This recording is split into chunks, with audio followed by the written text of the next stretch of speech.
bénisse. Dieu te bénisse. Amen. Dieu te bénisse. Dieu te bénisse. Dieu te bénisse. Il est merveilleux, notre Seigneur. Est-ce que quelqu'un se sent bien d'être dans la maison du Seigneur? Amen. Frère Branham dit quand vous entrez dans la présence du Seigneur, c'est comme quelqu'un qui se réveille très tôt le matin et il sent cette rosée avec la chèvrefeuille.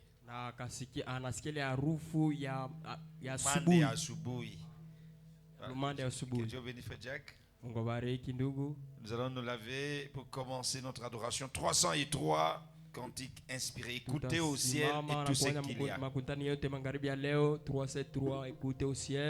Et vous aidez les techniciens à ouvrir toutes les pistes de musique et guitare et autres, s'il vous plaît.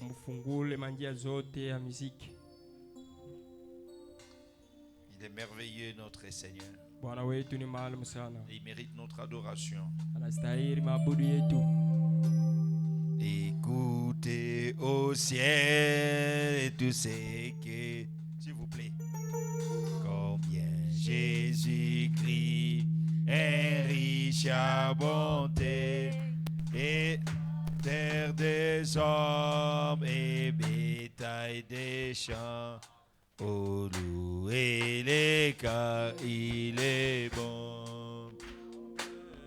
Combien il est bon, combien il est bon, combien il est bon, mon Seigneur, mon Dieu, combien il est bon, alléluia, oui, je l'ai loué toujours. Oh, combien il est bon.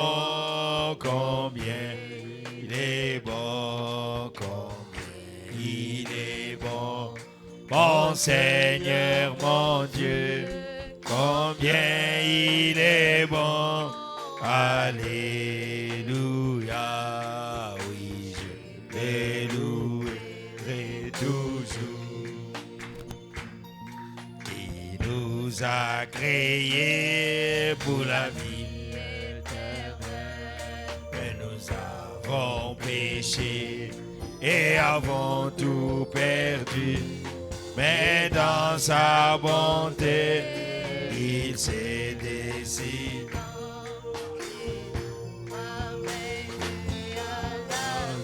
Oh, combien il est bon, combien il est bon, combien il est bon.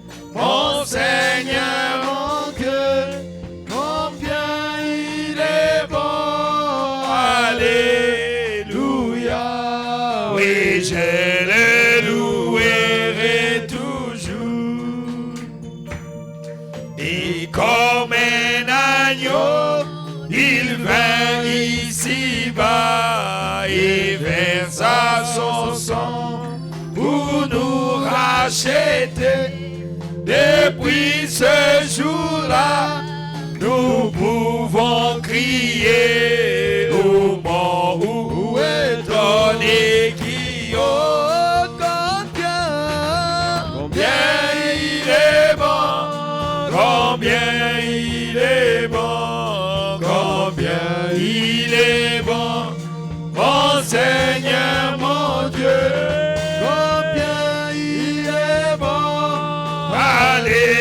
Alléluia, oui, je le louerai toujours. Maria aînée, il rôdait sur nous, et voilà, merci Seigneur, nul n'est à danger, et à chaque écrit, il jetait ses cris.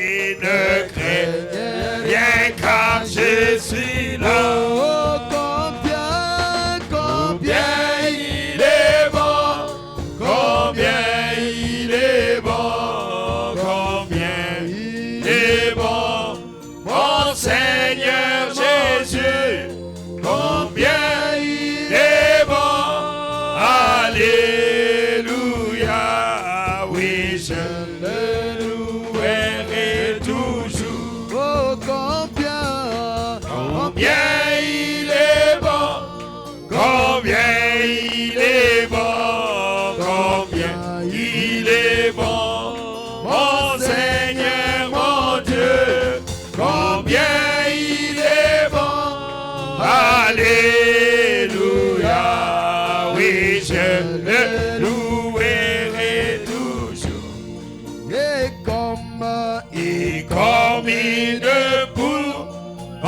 tous ses poussins. Jésus nous entoure et prend soin de nous.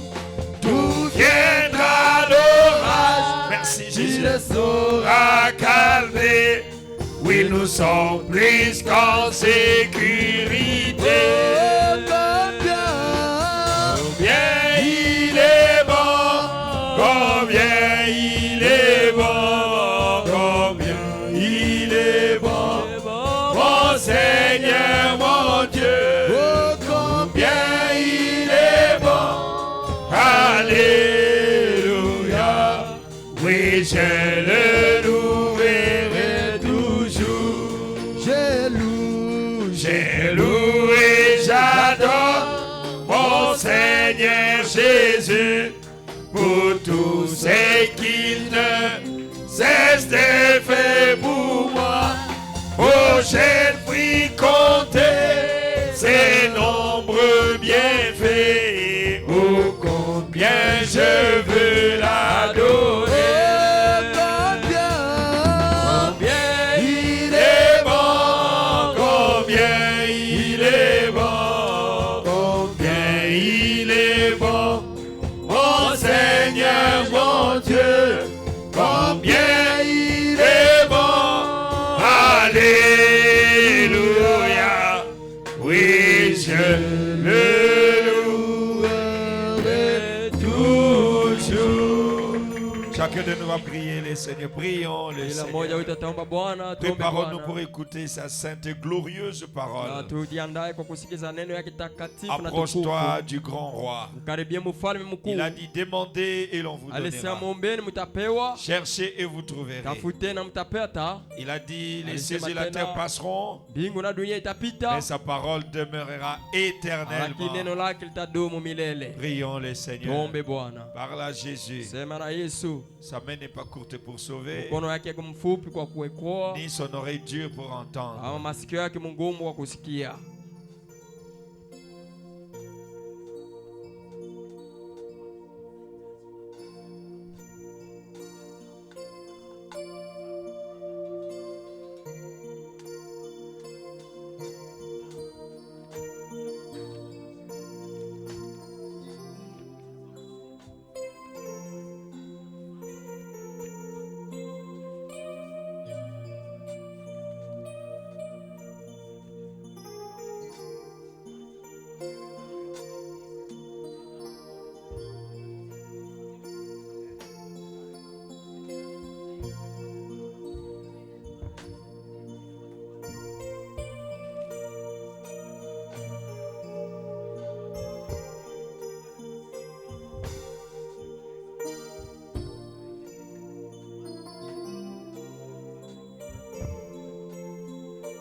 Je suis sous les rochers au-dessus de moi.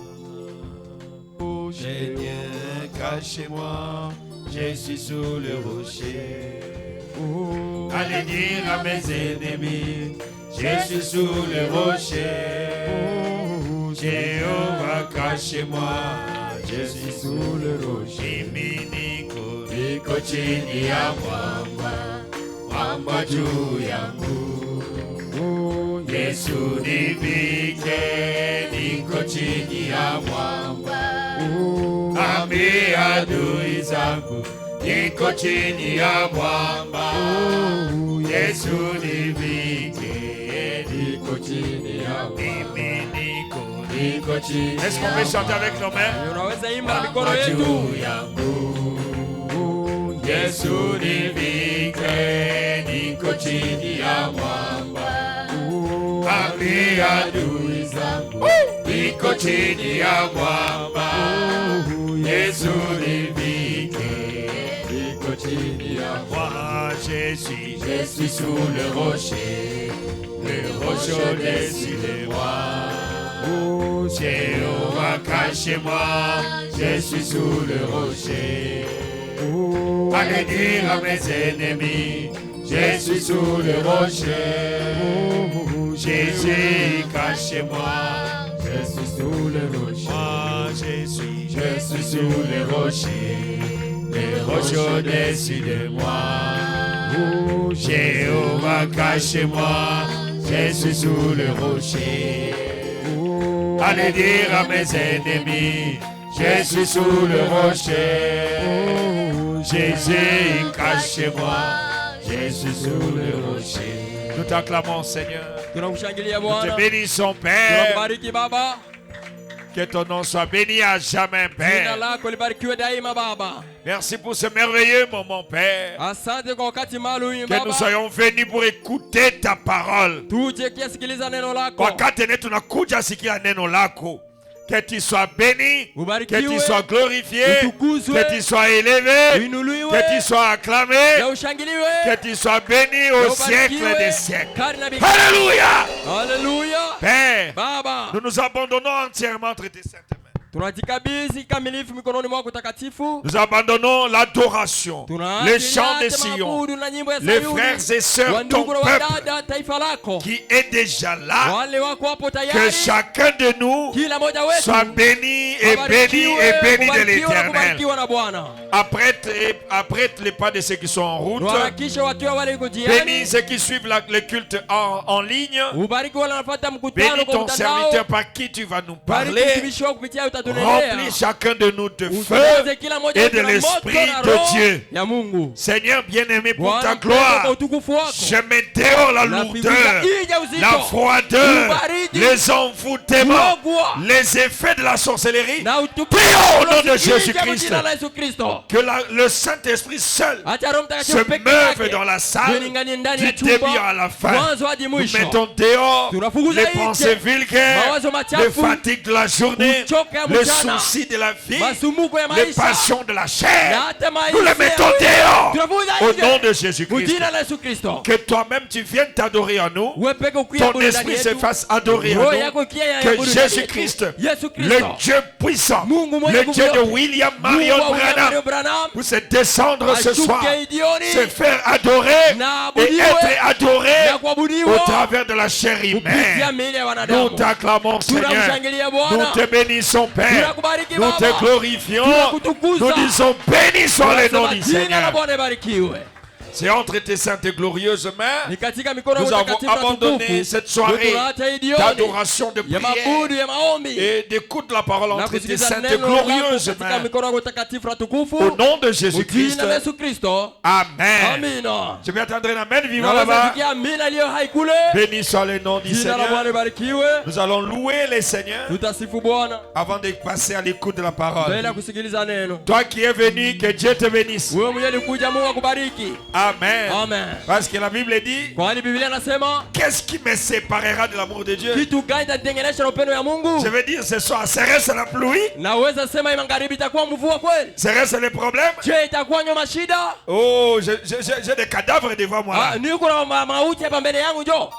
Moi je pense que j'ai des êtres vivants. Est-ce que c'est la pluie qui va te séparer de Dieu? Est-ce que ce sont des problèmes? Alors que Dieu te bénisse.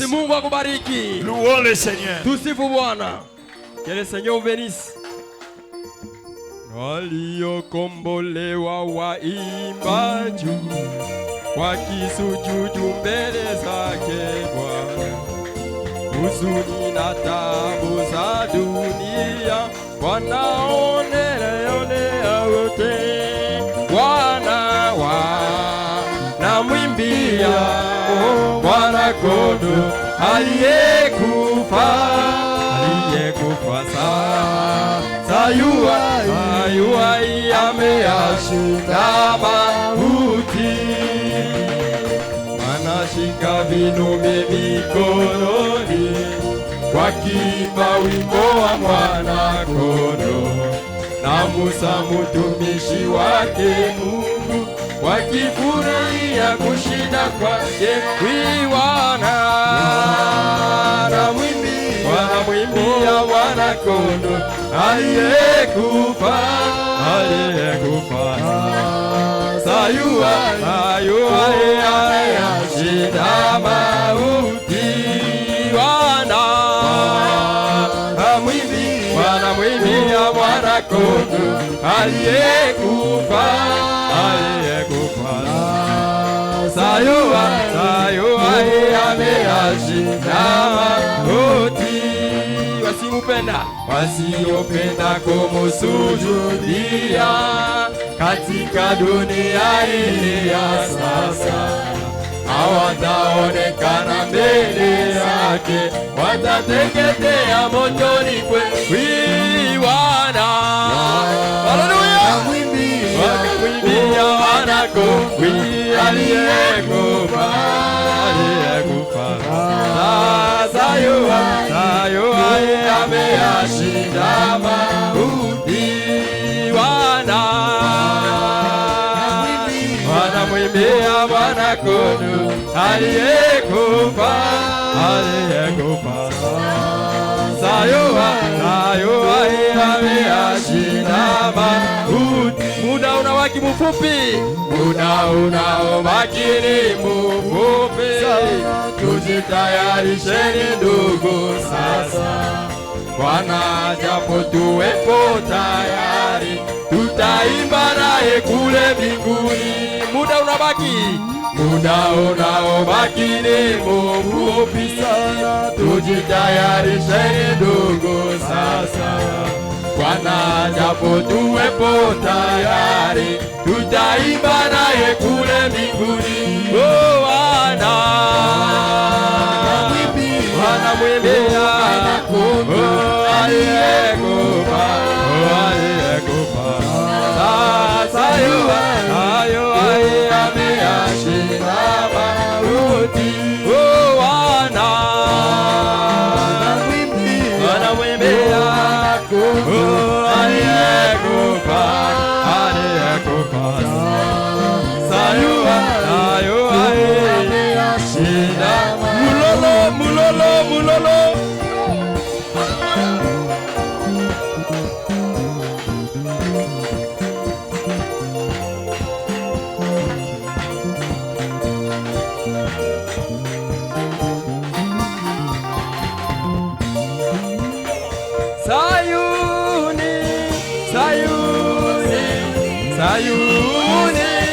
Sayuni, ina imani ya kwamba nitafika, ina imani ya kwamba nitafika. Sayuni, imba Sayuni,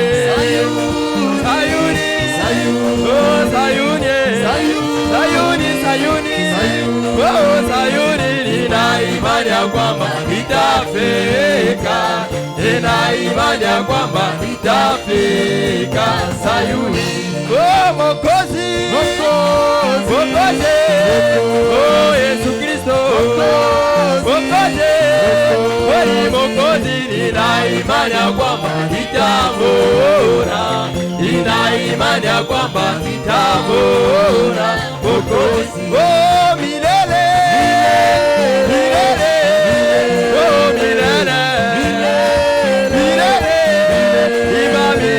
ina imani ya kwamba nitaishi, ina imani ya kwamba nitaishi milele. Wapendwa, kweli wapendwa, wapendwa wangu, ndugu wapendwa, nitawaona, ina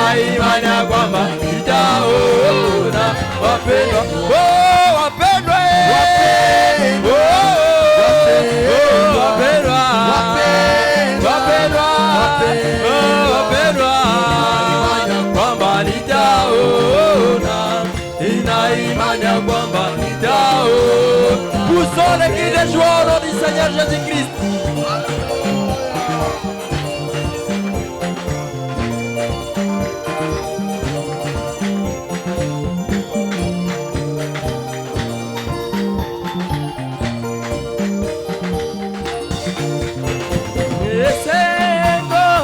Kozala mwana Nzambe, esengo, yemba esengo, esengo, kozala mwana Nzambe, esengo, oh esengo, kozala mwana Nzambe, esengo, yemba esengo, esengo, kozala mwana Nzambe, esengo, kozala mwana Nzambe, akoyoka kaliloba, okolingaka bandekwe, okoyoka ka Nzambe, ni furaha kuwa mwana wa Mungu, ni furaha, ni furaha mwana wa Mungu, ni furaha kuwa mwana wa Mungu, ni furaha kuwa mwana wa Yesu, ni furaha, ni furaha. Acclamons le roi du ciel. Béni soit le nom du Seigneur. Il est le roi des rois. Jésus-Christ est le roi des rois. Acclamons-le très fort.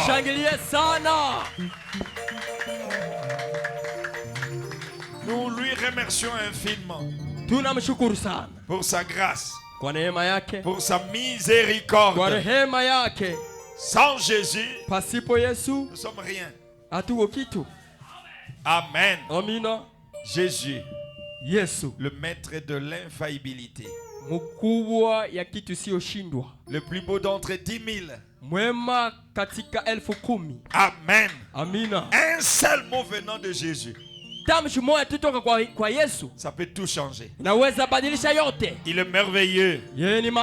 Ce soir, Dieu va nous parler par le pasteur Gilles Bissimois de Goma. Alors nous allons chanter un cantique alors que nous le recevons. Oh, prends mon âme, prends-la, Seigneur, et que ta flamme brille dans mon cœur, et tout mon être vibre pour toi, Jésus. Sois seulement maître, ô divin roi, source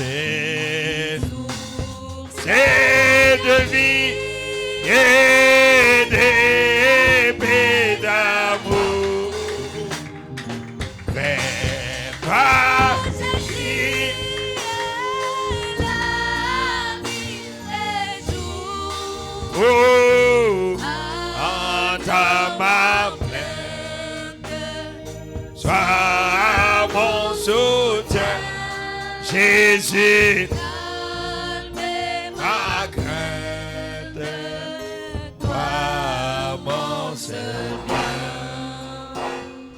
dis mal perfide, oh gardez-moi, viens sois mon guide, chef et ma foi. Quand la nuit voile tout à mes yeux, Jésus, sois mon étoile, briller des cieux sur ces vie et paix d'amour. Vers toi je crie, la nuit le jour. Oh, entends ma plainte, sois mon soutien, Jésus, ma crainte, toi mon Seigneur. Voici l'aurore d'un jour nouveau. Le ciel s'est doré d'un feu plus beau. Jésus s'apprête, pourquoi j'ai mis le vol en tête. Il va venir sur cette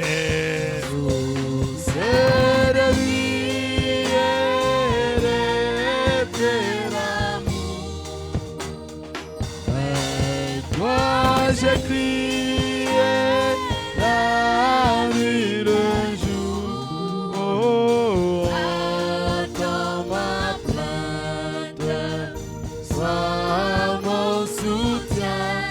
Jésus, calme ma crainte, toi mon Seigneur. Tuombe Mungu.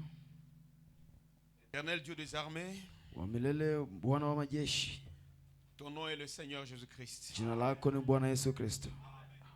Dès avant la fondation du monde, tu connaissais ces jours. Mbele ya kuweka msingi wa dunia alikuwa anajua siku ya leo. Et tu as prévu que nous soyons là. Na uliandaa kusudi tukue hapa. Toi aussi tu as prévu que tu sois là. Wewe vile uliandaa kusudi ukue hapa. Seigneur, Bwana, donne-nous un merveilleux jour. tupatie siku ya maajabu.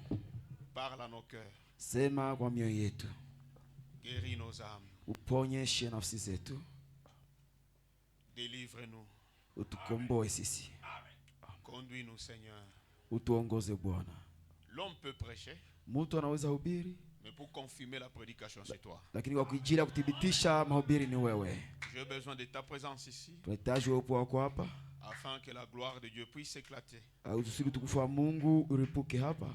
et que nous soyons satisfaits Nasi tutosheleke de ta présence. na uwepo wako. Bénis notre pasteur, Bariki mchungaji wetu. bénis l'auditoire, Bariki makutano.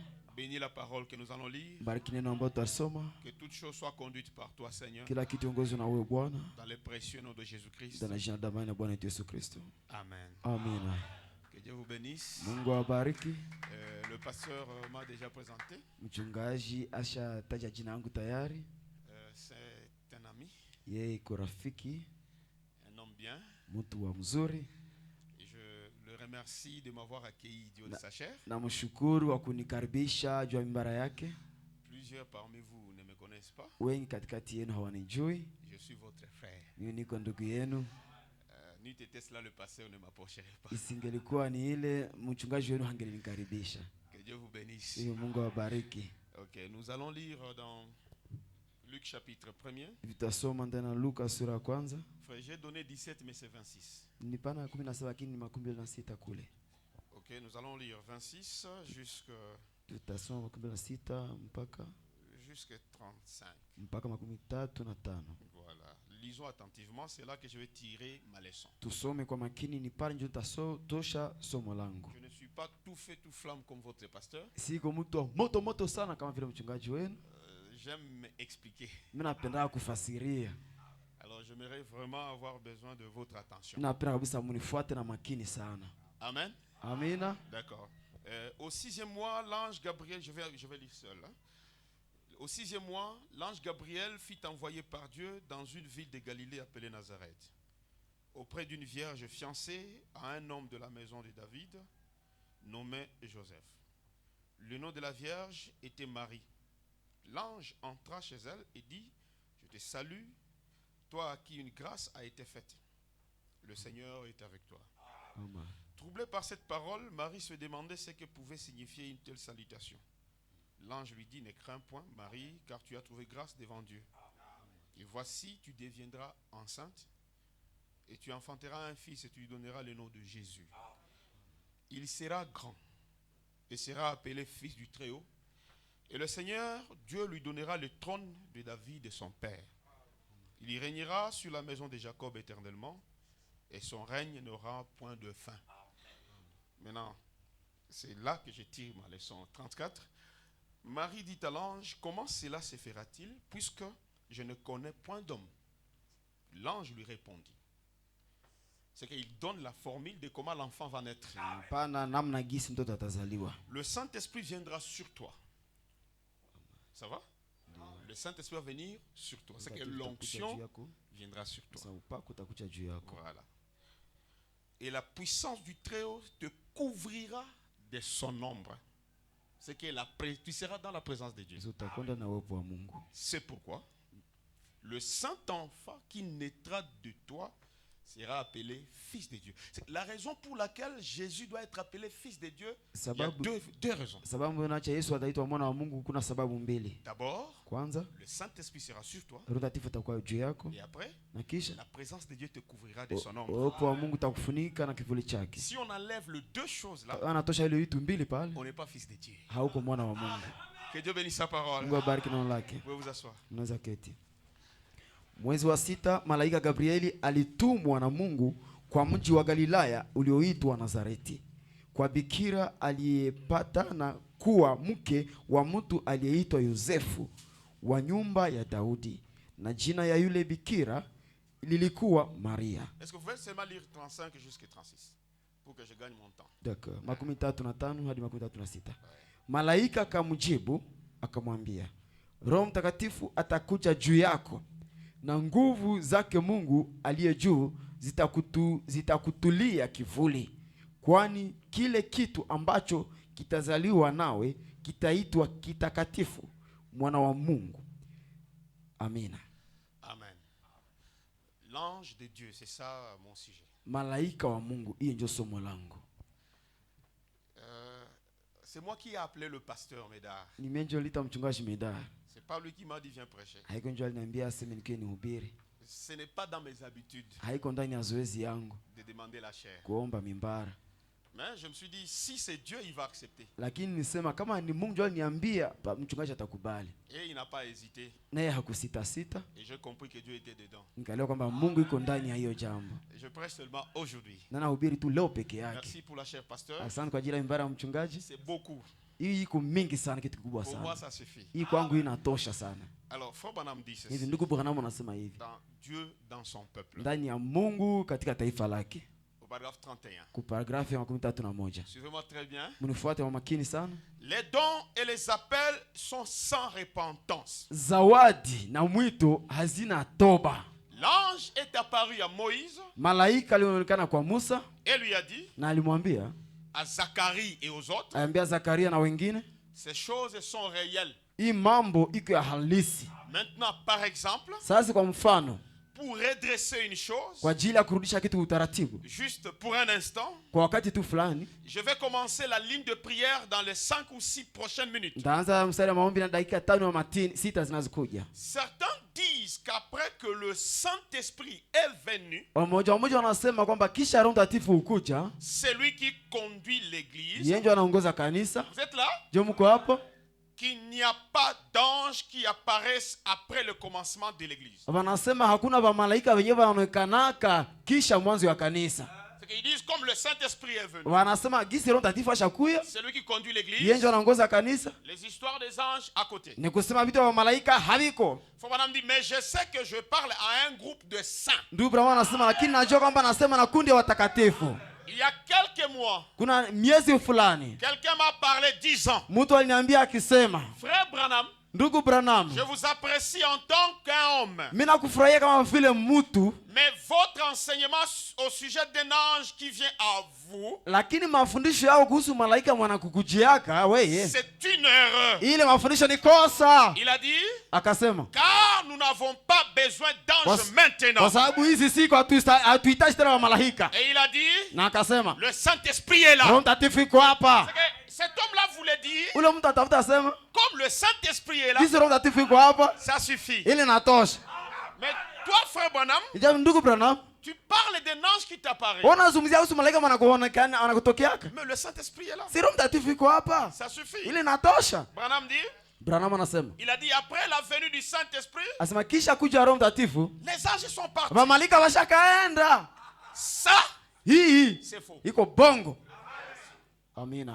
Branham dit ça. Branham anasema hiyo. Ça, Hii c'est faux. iko bongo. Et il parle à votre auditoire aussi, Na c'est anasema faux. na hii makutano vile kwamba ile iko bongo.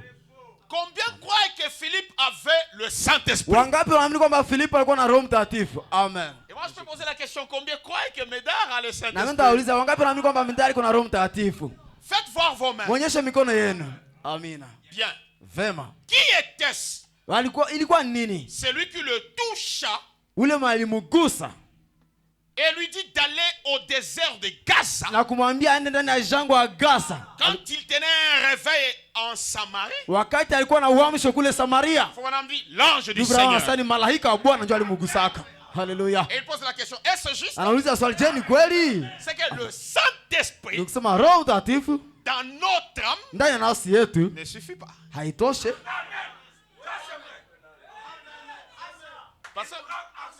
Pasteur Médard, je veux faire des déclarations. Mchungaji Medari nitasema matamshi. Le Saint-Esprit dans l'âme, Roho Mtakatifu ndani ya nafsi vous pouvez l'avoir unaweza kuwa naye et mourir malheureux. unakufa na huko maskini mwenye ole. Le Saint-Esprit dans l'âme, Roho Mtakatifu ndani ya nafsi vous pouvez l'avoir unaweza kuwa naye et vous retrouvez dans un bar. na unaenda patikana ndani ya bar. Oui, frère. Ndio ndugu. Le Saint-Esprit dans l'âme, Roho Mtakatifu ndani ya nafsi vous pouvez l'avoir. unaweza kuwa naye. Frère Branham dit dans démonologie Ndugu Branham anasema ndani ya mafundisho kuhusu mapepo et être un fou, na unakuwa mwenda mazimu na uko na Roho Mtakatifu mais sauvé. lakini unaokolewa.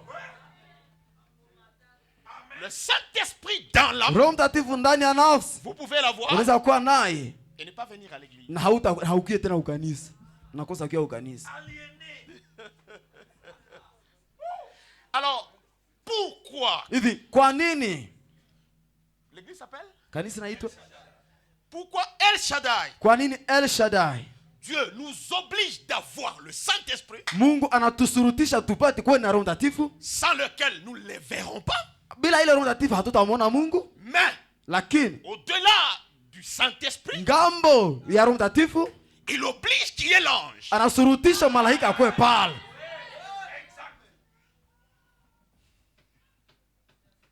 Ça suffisait pour Marie Ilikuwa natosha kwa Maria d'avoir Jésus. kukuwa na Yesu. Mais Lakini sans la présence de Dieu, bila uwepo ya Mungu l'environnant, ile inayomzunguka, Jésus ne sortirait pas. Yesu angelitoka mtumbu.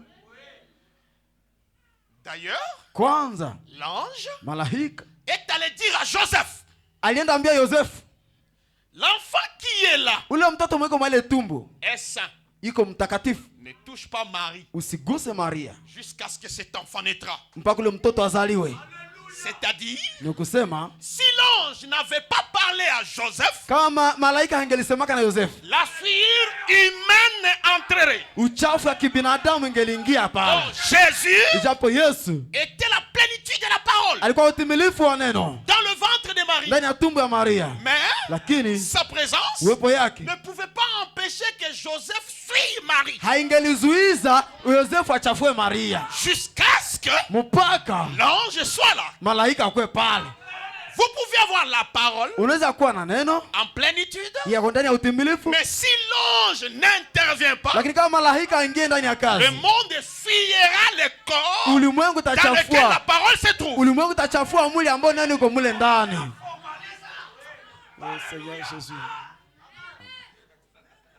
Que Dieu vous bénisse. Mungu awabariki. Amen. Pourquoi Dieu envoie son ange? Kwa nini Mungu anatoa malaika wake? Quel est son rôle? Kazi ya yule malaika ni nini? Pourquoi la parole, elle seule ne suffit pas? Kwa nini neno kwa hiyo peke yake haitoshi?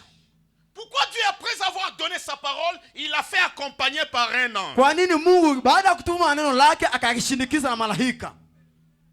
Pourquoi? Kwa nini hiyo? Oh, c'est par la parole que le soleil, la lune et les étoiles furent créés. Ijapo ni kupitia neno njoo jua na balamwezi na yote ikaumbwa. Alors, pourquoi Dieu ne s'arrête pas là? Hivi kwa nini Mungu haachie pale? Cette grande et puissante parole, Ile nguvu kubwa neno plus encore, inaongeza tena en ces derniers jours, kwa hii siku za mwisho. Dieu Mungu nous a envoyé la plénitude de la parole. alituma utimilifu wa neno. Tous les mystères révélés. Siri zote zinafunuliwa. Il n'y a rien qui ne soit connu. Hakuna kitu ambacho haijulikani. En tout cas, aujourd'hui, Hakika leo on ne manque de rien. hatukose chochote. Sur tous les plans, Ndani ya viwango les vyote, croyants du message, waamini wa ujumbe, sur le plan connaissance de la parole, kuhusu ujuzi wa neno, nous n'avons pas d'égal. hatuna wa mtu wa kutufanana si. N'est-ce pas? Je sivyo? Et vous verrez de toutes les couleurs. Na mtaona marangi aina yote. Si vous avez besoin que vous preniez seulement ça, Kuna pera tu kuhubiri hii peke il yake. y a des spécialistes. Kuna wa specialiste S'il y a mwile. besoin que vous preniez Kuna pera cela, kuhubiri tu kitu il fulani. y a des Kuwa spécialistes. specialiste mwile kitu. Un verset me vient à l'esprit. Shairi moja nikujia ndani ya roho. Tout de suite là, Hapa que je n'ai pas préparé. ambayo sikutayarisha. Jean chapitre 2. Yohane sura 2.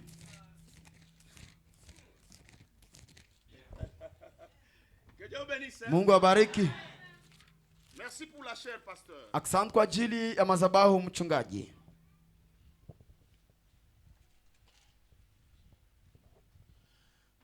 Je ne sais pas pourquoi ça vient, mais ça me vient tout de suite. Sijui jua inanikujia lakini nikujia tu sasa hivi. L'œuvre de l'ange. Kazi ya malaika. 3 jours après, il eut des noces à Cana, en Galilée. Siku tatu baadaye kwa kuwa harusi Kana kule Galilaya. La mère de Jésus. Na était mama Yesu alikuwa pale. Et Jésus fut aussi invité aux noces avec ses disciples. Na Yesu aliitwa pamoja na wafuasi wake kwa ile karamu.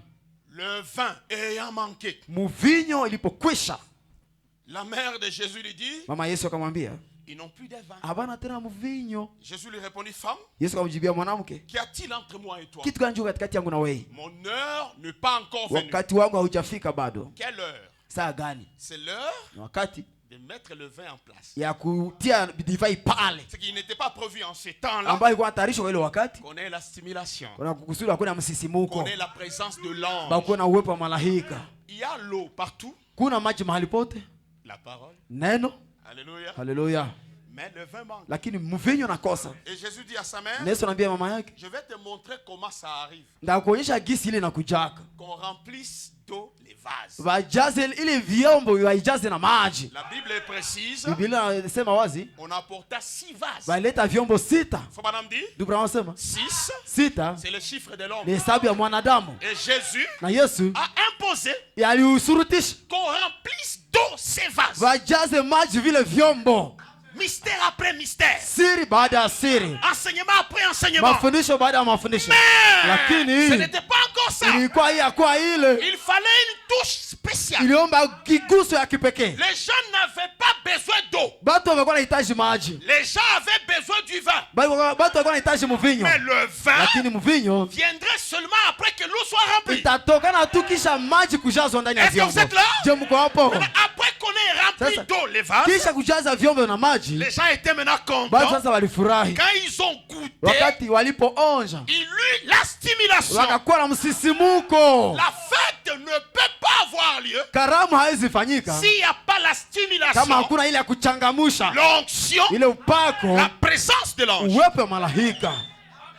Je suis persuadé Mimi nahakikishwa que dans nos assemblées aujourd'hui, kwamba ndani ya mikusanyiko yetu leo nous ne manquons pas la parole. hatukose neno, Mais lakini l'ange est rare. malaika iko haba, Est rare. iko haba. Et voilà pourquoi il y a tous ces chaos. Na tazama kwa nini kuna hii kukauka yote. Voilà pourquoi les branhamistes aujourd'hui, Tazama kwa nini watu wa Branham leo c'est le groupe le plus scandaleux. ndio kundi ya vikwazo sana. Pourquoi? Jua nini? Ils ont un vrai prophète, Biko na nabii halisi, la vraie parole. neno halisi, Mais l'ange lakini malaika est de côté. iko pembeni. Quel est son rôle? Kazi ya yule malaika ni ya wapi? Qu'est-ce qu'il vient faire? Ule malaika anakuja fanya nini? Je vais lire Frère Branham. Ndasoma ndugu Branham. Je prends la brochure. Na kamata kitabu Frère Branham. ndugu Branham. Intitulé L'histoire de ma vie. Iko na kichwa historia ya maisha yangu. Est-ce que vous me suivez? Je, mko nanifuata?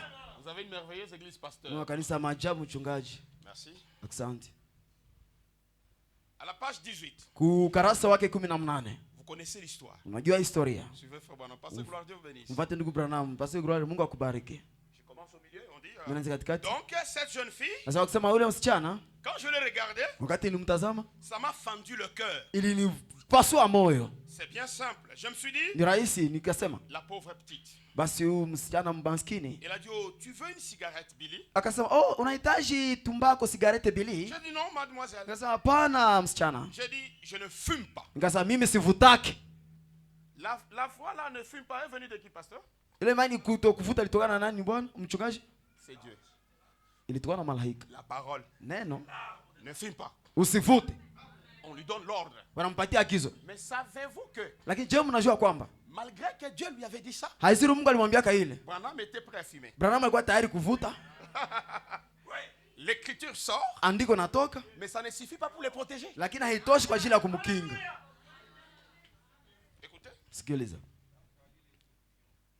Il a dit, bon, tu as dit que tu ne dansais pas. Asema Branham alikuwa anasema kwamba wewe hauchezake ndule. Il voulait aller à un bal et moi je ne voulais pas. Alipenda aende kumchezo lakini mimi sikuwa nataka. Donc il disait, il y avait un bal là-bas au parc des Sycomores. Asa kulikuwa mchezo kule ku park ya Sycomore. Et j'ai dit, non, je ne danse pas. Akasema mimi sichezake ile Il a dit, mandule. bon, tu ne danses pas, tu ne fumes pas, Asema tu ne bois pas. hauchezake, hauvutake, haukunywake pombe. Qu'est-ce que tu fais pour t'amuser? Basi unafanyaka nini kusudi J'ai dit, jiburudishe? eh bien, j'aime la pêche et j'aime la chasse. Sasa mimi napenda kuloba samaki na kuinda nyama. Ça ne l'intéressait pas. Ile havikuwa navutia ule mwanamke. Alors il a dit, prends cette cigarette. Ule mwanamke akasema kamata hii tumbako. J'ai dit, non, mademoiselle, Sasa merci. hapana msichana, Je asante. ne fume pas. Mimi sivutake. Et je me tenais sur l'aile. Il y avait un marchepied sur le vieil faute. Nilikuwa simama mahali fulani, kulikuwa fasi fulani karibu na hiyo gari. Vous vous souvenez? Unakumbuka? Et je me tenais là sur cette aile. Nilikuwa simama pale, Nous étions assis sur la banquette arrière. tulikuwa nikala kusehemu ya nyuma. Et le moi, elle a dit, Na yeye na mimi tu veux akasema, dire que tu ne vas pas fumer unapenda unajua kwamba hutavuta une cigarette? tumbako? Elle a dit non. Il a Les ça. filles, nous, les filles, on a plus d'écran que toi. Akasema sio msichana, Tunasirimuka kushinda. tunasirimuka sana kushinda wewe. J'ai dit non, mademoiselle. Sasa hapana Je msichana. ne crois pas que je vais faire ça. Siamini kama nitafanya hiyo. Il a dit, eh bien, Nikasema vema. espèce de grosse poule mouillée. Huko aini kuku gayari ya kuloana. Pumbafu. Oh là là! Oh la la. Moi, Mimi je voulais être le gros méchant Bill. nipenda nikuwe Bili wa makali gayari. Alors, je ne voulais certainement rien avoir d'une poule mouillée. Sikupenda nikuwe yuma kuku ya kuloana. Vous voyez? Naona? Je voulais être un boxeur professionnel. Nipenda nikuwe boxer wa maajabu. C'était ça mon idée Ile ndio ilikuwa oni langu. de la vie. Alors, j'ai dit, Hivi nikasema, poule mouillée, kuku ya kuloana yuma. poule mouillée. Mie yuma kuku ya Je ne kuloana. pouvais pas supporter ça. Singeliweza kuvumilia kuwa ile kuku ya kuloana Alors, yuma. j'ai dit, Hivi nikasema, donne-moi ça. nipatile tumbako kwanza. J'ai tendu la main. Nikanyosha mkono juu nikamate tumbako. Je me disais, Nikasema, je vais lui montrer, moi, ndamonyesha mie si je suis une poule mouillée kama ou niko non. kuku ya kuloana yuma ama pa. J'ai pris cette cigarette, Nikamate ile tumbako. j'allais allumer l'allumette. Nitaka washa allumette. Bon, je ne sais pas qu'il dit, oh, Sikujua je kama- ne suis pas responsable de ce que vous pensez. Siko jukumu ya nyenye mko na waza. Je suis seulement responsable de dire la Niko vérité. tu na jukumu ya kusema kweli. Au moment où j'allais allumer cette Wakati cigarette, nitafuta wakisha ile tumbako ile, aussi déterminé à la na fumer, nimekusudia kabisa kuivuta kabisa que kabisa. j'étais déterminé à la fumer, Nilikusudia kuyavuta kabisa kabisa. que je le suis à prendre cette Bible. Na nigisi nikaanza kamata hii Biblia hapa. Il jure Sema même, na lapa hata qu'il était kubibilia. prêt à Kwamba fumer. alikuwa tayari kuvuta tumbako. Voyez-vous, Unaona? j'ai entendu quelque chose Nikasikia kitu fulani. qui faisait. Ikapa vuu. J'ai essayé de nouveau. Nijaribu tena. Je n'arrivais pas à la porter à ma bouche. Sikuwezi kuleta ile tumbako Je ukinywa me wangu. suis mis à pleurer. Nikaanza lia. Je l'ai jeté par terre. Nikaitupa chini. Ils se sont mis à se payer ma tête. Banaanza nichekelea. Bananja nichekelea. Je suis rentré à la maison à pied, Nikarudia nyumbani migulu. à travers champs. Mashamba. Je suis resté assis dehors à Nikabakia pleurer. nje niko nalia. Et c'était une vie terrible. Na ilikuwa maisha hatari sana. Dieu lui interdit de fumer. Mungu anamkataza kuvuta. Mais la force du monde l'attire au péché. Lakini ile mwingine anamwomba akokote. La phrase lui interdisant de fumer ne l'a pas protégé. Masemi nilimwambia asivute ya kumkinga. Jusqu'à ce que la présence de l'ange arrive. Mpaka uwepo malaika ifike pale. Les citations Minuku ne vous protégeront pas hazita kukinga si elles ne sont pas ointes. kama hazipakaliwe. Oh Seigneur Jésus. Frère Branham dit, Ndugu Branham anasema, nous ne péchons pas si hatufanyake zambi lorsque nous nous rendons compte que Dieu est là. wakati tunajua kwamba Mungu yuko pale. Mais nous péchons Lakini tunafanya zambi lorsque nous sommes conscients que nous sommes loin de Dieu. wakati tunajua kwamba tuko mbali na Mungu. C'est que le péché existe. Sasa zambi iko, Ça existe ici. iko hapa. Le péché est ici. Zambi iko hapa. Le péché est collé à votre Zambi chair. inafungamana na mwili yako. Le péché est collé à la chair Zambi du inafungamana na pasteur. mwili wa mchungaji. Mais Lakini si l'ange est là, kama malaika iko pale, c'est une force suprême iko nguvu ya juu zaidi pour l'empêcher de tomber dedans. kwa ajili ya kumzuiza kuingia kuanguka ndani ya zambi. Dieu nous envoie l'ange Mungu anatutumia malaika pour sa parole. kwa ajili ya neno lake Qu'elle soit accomplie itimilike et manifestée. na kudhihirishwa. Amina. Nous venons dans le message. Tunakuja ndani ya ujumbe. Nés des tribus différentes, Tunazaliwa na toa makabila mbalimbali. descendants de familles différentes, Tunatokana na jamaa mbalimbali. naissant avec des liens familiaux différents, Tunazaliwa na vifunga kijamaa mbalimbali avec les esprits de nos parents. pamoja na maroza ya wazazi yetu. Frère Branham dit, Ndugu Branham dans anasema l'église et sa condition, ndani ya kanisa na hali yake, l'eau du baptême n'enlève pas ça. maji ya ubatizo haitoshake vile. Il dit, Anasema il faut une œuvre supplémentaire. inaomba kazi ya kuongeza juu zaidi. Vous devez être en contact avec une onction. Unapaswa wasiliana na upako. Un homme qui a rencontré l'ange, Mtu ambaye mkutana na malaika qui a une commission. mwenye iko na utume fulani. Là, je ne dis pas frère Branham. Malaika toi Là, ndugu là, Branham. je ne dis pas frère Pale Branham. siseme ndugu Branham. Non, Branham, Branham c'est déjà ce message ici. iko ujumbe tayari. Mais écoutez, Lakini sikiliza, en étant baptisé, ukiwa umebatizwa, vos démons familiaux ne sont pas enterrés dans l'eau. mapepo zako ya kijamaa hazizikwe ndani ya maji. Jusqu'à ce que Mpaka la grâce de Dieu neema ya Mungu vous mettra en contact d'un ange. itakuwasilinisha na malaika. Amina. Branham dit, Anasema votre ange, malaika wako c'est votre pasteur. mchungaji wako. Amina.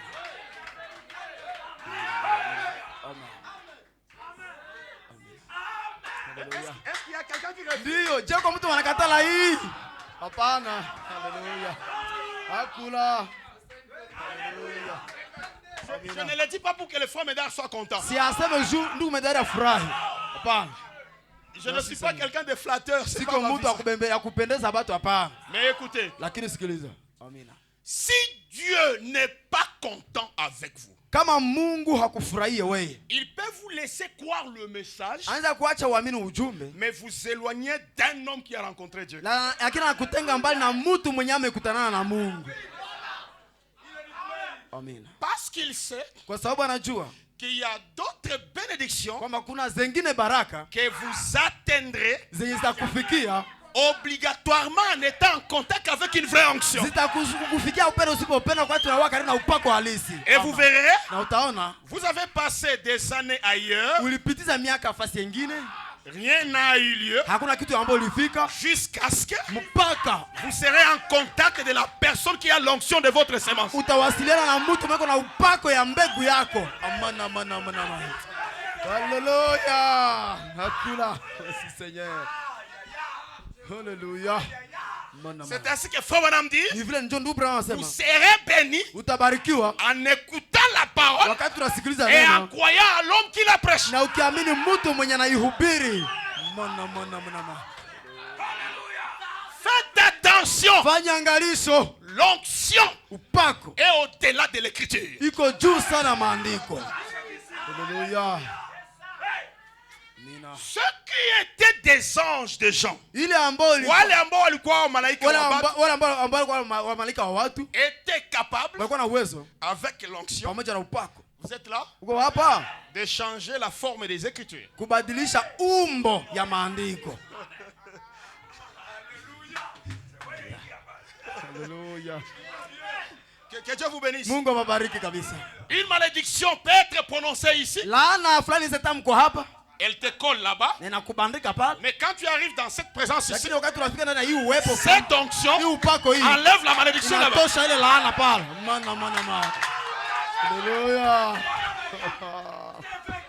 Thank you, Lord. Vous pouvez naître avec des esprits possesseurs de vos parents. Et vous verrez que toute la chaîne familiale c'est comme cela. Jusqu'à ce que Médard arrive. Quand il vient, il coupe le cours de la chaîne. Et il inaugure une nouvelle génération. À partir de vous. Faites attention. Les croyants du message ont manqué une chose. Reconnaître l'onction en face d'eux. Merci Seigneur Jésus. Oh Seigneur. Amen. Merci Seigneur. Alléluia. Alléluia. Amina. Alléluia. Merci Seigneur. Que Dieu vous bénisse. Mungu babariki. Amen. Merci Seigneur. Merci Seigneur Jésus. Je vais lire Frère Branham. Ndasema ndugu Branham. Alléluia. Merci Seigneur. Alléluia. Merci Seigneur. Alléluia. Dans la prédication l'ange de Dieu. Ndani mahubiri malaika wa Mungu. Alléluia. Que Dieu nous envoie son ange. Mungu atutumie malaika wake. Merci Seigneur. Jésus. Merci Seigneur. Au paragraphe 13. Au paragraphe 13. Merci Seigneur. Vous allez chercher l'année, frère. Tatafuta mwaka bien-aimé. J'ai tiré ça quelque part aujourd'hui. Nilitosha mali fulani leo. C'est depuis la semaine passée que je prépare cette petite prédication. Nitangia juma iliyopita nyengo atarishi mahubiri mafupi. Il dit, le médecin savait qu'il était mort. Mganga alijua kwamba yule alikuwa ameshakufa. Je suis allé présenter mes condoléances à la famille. Nilienda omboleza na hiyo jamaa. Et quand je sortais de la maison, na wakati nilikuwa natoka kunyumba, on dirait la femme pleurait l'homme. Yo kama ule mtoto alikuwa analia ule mtu. Ule mama alikuwa analia, alikuwa lile bwanake. Et alors que je m'engageais à la porte, wakati nilikuwa naingia kwa mlango, une main humaine, mkono ya mtu, on dirait m'a touché, inakuwa kama ilinigusa par le bras, kupitia mkono yangu. Vous voyez pas qu'il y a le plus puissant des prophètes là. Le plus grand de tous les prophètes était là. Mais ça n'a pas suffi. Il a fallu une main étrangère pour le toucher. Frère, soyons complets. Frère, message. Frère. Avec ça, tu vas te retrouver dans la rue pauvre. Oh Seigneur Jésus. On a les brochures, on a tout, mais on est des mendiants. Parce qu'on ne sait pas que dans ce message qui est la vérité, Dieu a promis qu'il lui ferait accompagner d'un ange. Et maintenant il faut faire très attention. Il dit ceci. Et je l'ai senti me saisir. Et alors que je cherchais à avancer, je n'ai pas pu bouger. Quand je me suis retourné, la main m'a lâché. Je me suis dirigé vers le chevet du lit. Et j'ai baissé le regard vers l'homme. Et il y avait dans la pièce la femme d'un prédicateur méthodiste. Et une sœur. Et je me suis mis à prier. Quand je suis revenu à moi-même, j'étais étendu sur le corps de cet homme. L'homme est mort. On avait placé un drap sur son visage pendant au moins une demi-heure. Mon visage était posé juste contre le sien. Et je lançais un appel dans le monde de l'esprit. Frère Eli, fait quoi? Il lance un appel dans le monde de l'esprit. Il va chercher le frère. Dans le voyage où il était parti, le message du faux bonhomme est surnaturel.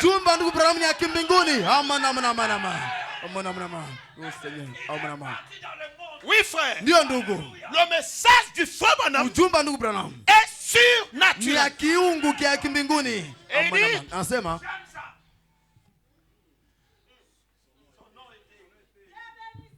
Haleluya. son nom était Eli. Jina kilikuwa Elia. Frère Eli, Ndugu Elia, je lançais un appel dans ce monde à son esprit. nilikuwa nafanya mwito ndani ya ule ulimwengu kwa roho yake Ne na roho yake. sachant pas ce que je faisais. Na sijui kama nilikuwa nafanya nini. Quelques instants après, Dakika fulani baadaye je me suis tenu tranquille. nilitulia nikanyamaza. Appelant. Na niko naita. J'ai senti cette main d'homme Nikahisia ile mkono wa mwanadamu. s'approcher de mes oreilles. Ikaribia masikio yangu. Cet homme travaille ce soir sur le chemin de fer de Pennsylvanie. Il est Ule en vie. mtu iko natumika hii leo karibu kukazi kwenye wanatumika gari ya gari za moshi. Frère Branham était là. Ndugu Branham alikuwa pale. Rien ne s'est Hakuna passé. kitu ilifanyika. Jusqu'à ce que l'ange est venu. Mpaka malaika akakuja. Il lui a touché la main. Akamgusa mkono. Branham connaissant le mode du fonctionnement de l'ange. Branham akijua namna gani malaika anatumikaka. Il a compris que quand il est là, Alielewa kwamba wakati ule malaika iko pale, aucun problème ne reste sans solution. hakuna shida na baki yake haipata suluhisho. Alléluia. Haleluya.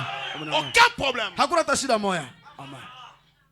Frère, Ndugu, la puissance qui te donne de laisser l'adultère, nguvu inakupatia nguvu ya kuacha uzinifu, mais qui ne te donne pas à manger est une puissance démoniaque. lakini haikupatia chakula, iko nguvu ya kishetani.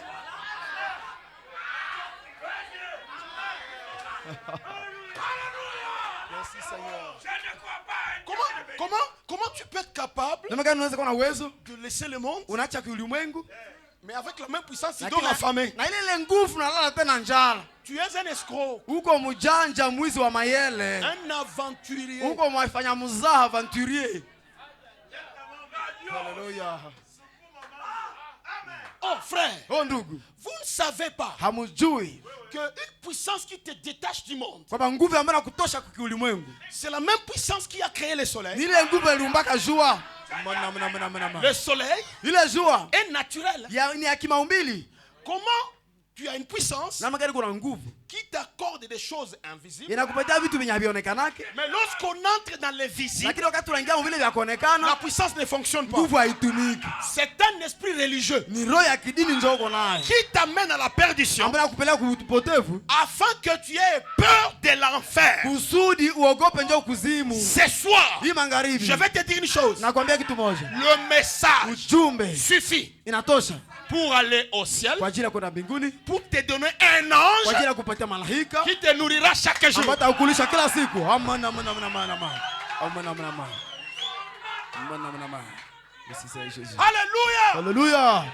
Ismaël, Ismaeli, l'enfant d'Abraham. mtoto wa Abraham, C'est un enfant ni d'Abraham. Hein? mtoto wa Abrahamu, C'est votre frère. ni ndugu Hein? yenu Ismaël. Ismaeli. Mais écoutez frère, Lakini sikia le ndugu, fait de naître d'Abraham ne suffisait pas. yeye kuzaliwa tu na Abrahamu ile haikutosha, Jusqu'à ce que, mpaka alléluia, haleluya, dans le désert, ndani ya jangwa privé de tout, amenyimwa na vyote, l'ange est descendu. malaika anshuka. Là, ce n'était plus un problème d'Abraham. Kwanza haikuwa hata shida ya Abrahamu, Là, ce n'était plus un problème de ile H.A.M. haikuwa hata shida H.A.M. Là, Pale c'était une question du ilikuwa surnaturel. jambo ya ile ya kimbinguni.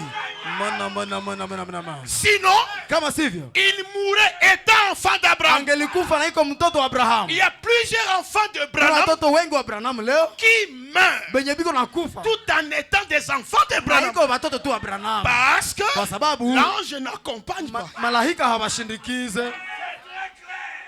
Merci Seigneur Jésus Christ. Amen, amen, amen. Est-ce que vous êtes là? Je mko hapa? Merci Seigneur Jésus. Amen. Alléluia. Tout ce que vous demandez, Yote yenye mnaomba, à la minute où vous demandez cela, kudakika yenye mnaiombaka, Dieu vous les donne. Mungu anakupatia kai. Amina. Mais pourquoi vous ne le voyez pas se manifester? Lakini kwa nini hamuione kidhihirisho? Oh ma! C'est que Dieu Ni sawa Mungu. vous donne Mungu ce que vous avez demandé. Mungu anakupatia kile yenye uliomba. Mais Dieu Lakini Mungu est invisible. haonekanaki. Il est spirituel. Yeye ni kiroho. Et tout ce qu'il donne na yote yenye anapanaka est spirituel. ni ya kiroho vile. Voiture spirituelle, Gari kiroho, maison spirituelle, nyumba kiroho, enfant spirituel, mtoto kiroho, épouse spirituelle. bibi kiroho, Et il le prend, na anawakamata wale wa kiroho, il les met dans le monde spirituel. anawatia ndani ya ulimwengu wa kiroho. C'est ainsi que l'apôtre Paul dit, Ndio vile mtume Paulo anasema nous sommes bénis sisi tunabarikiwa de toutes les bénédictions na baraka zote dans les lieux, ndani ya anga ya kimbinguni, pas terrestres. hapana ya kidunia. Mais comment est-ce que ce qui est dans les lieux célestes Lakini namna gani ile ambayo ndani ya pahali ya kimbinguni arrive à devenir matériel? inafikia inakuwa ya kugusa Entre vous kati yako et ce monde na ile ulimwengu ya kiroho, il faut qu'il y ait un ange. inaomba kukuwe malaika. Merci Seigneur. Dites amen. Sema amina. Amen. Qui fera un va-et-vient, Ambaye atafanya kwenda na kurudia, qui prendra ce qui est surnaturel atakamata ile ambayo ni ya kimbinguni et le na matérialiser. anaifanya ya kugusa. Et moi je crois dans ce Na domaine-là, mimi na ile waki C'est wangu lui. ni yeye ndio ule malaika. Amana man. Amana frère. man. Ni mchungaji ndio ule malaika. c'est Amana. l'homme de Ni Dieu. mtu wa Mungu. Amana man. Oui Amana. frère. Ndio ndugu. Pasteur, j'ai prié. Kwa sababu nimeomba. Je n'arrive pas à avoir ce que j'ai demandé. Sifikia kupata ile ambayo niliomba. Toi tu as fait 3 jours de Wewe jeûne. fasi kutaja kufunga chakula. Mais quand tu lui dis ça, Na wakati tunamwambia il hivi, t'impose les mains. anakuwekea Il mikono. dit frère, Na ndugu, en sortant ici, wakati tunatoka hapa tu les recevras. utapokea. Mais pourquoi toi quand tu as prié, Lakini kwa nini wewe wakati tu n'en as uliomba pas reçu? hakuipata? Parce que dans ce Kwa rôle-là, sababu ndani ya ile kazi il ile est l'ange. kuna malaika mwile kazi. Amana amana amana. Merci. Amana amana amana. Amana amana amana. Merci Seigneur. Hallelujah. Amana amana amana. Que Dieu vous bénisse. Mungu awabariki. Je lis frère Branham pour la dernière fois. Na ndugu Branham mara ya mwisho. Hallelujah. Amana amana amana.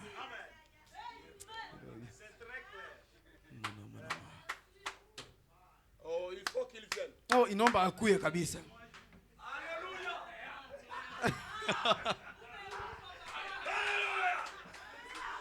Hallelujah. Il faut qu'il soit là. Inaomba ule malaika akuwe pale.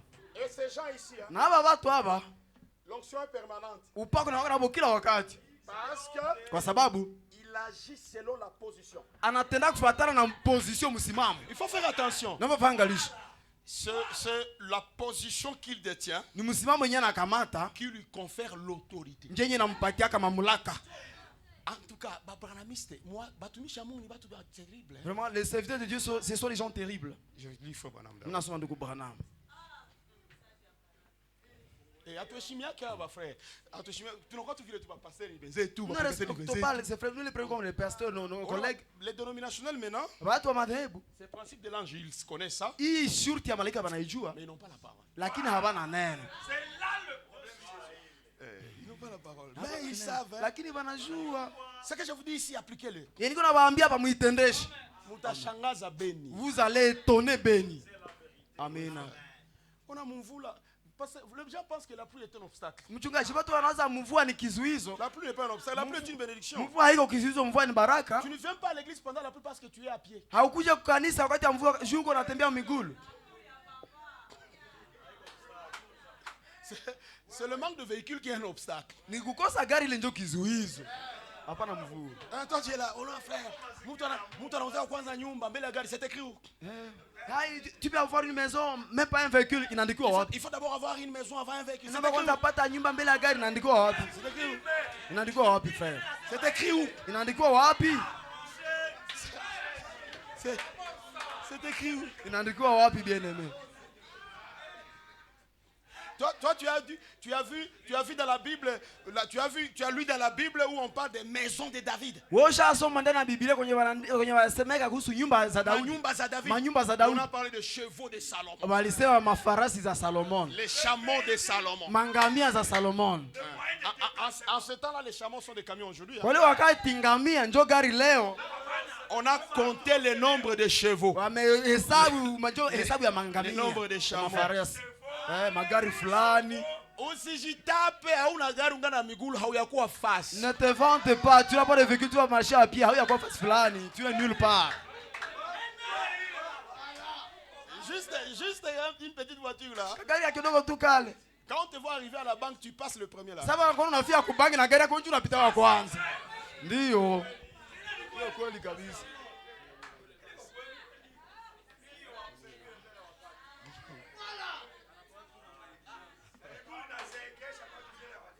tout cas. Dans l'influence, paragraphe 100. Ndani ya ushawishi parake 100.